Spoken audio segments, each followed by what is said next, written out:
জনপ্রিয় অভিনেত্রী ইধিকা পাল ঢাকায় সিনেমার শীর্ষ নায়ক শাকিব খানের সঙ্গে প্রিয়তমা সিনেমায় অভিনয় করে তুমুল আলোচনায় এসেছিলেন। সিনেমাটি ব্যাপক ব্যবসা সফল হওয়ার পর ইধিকা শাকিবের নায়িকা বলে অনুরাগী মহলে পরিচিত লাভ করেন। খাদান এবং রঘু ডাকাত সিনেমা কল্যাণে ইধিকা এই মুহূর্তে টলিউডের অন্যতম আলোচিত অভিনেত্রী।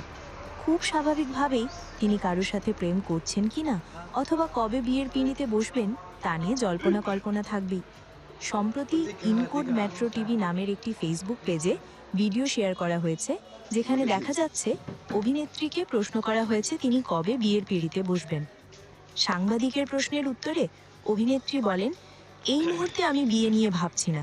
বিয়ে মানেই প্রচুর দায়িত্ব, তাই এখন বিয়ে করার কোনো পরিকল্পনা নেই আমার। সেই চিন্তাভাবনা এখন অনেক দূর। অভিনেত্রী আরও বলেন, আগামী 10 বছরে আমি অনেক কাজ করতে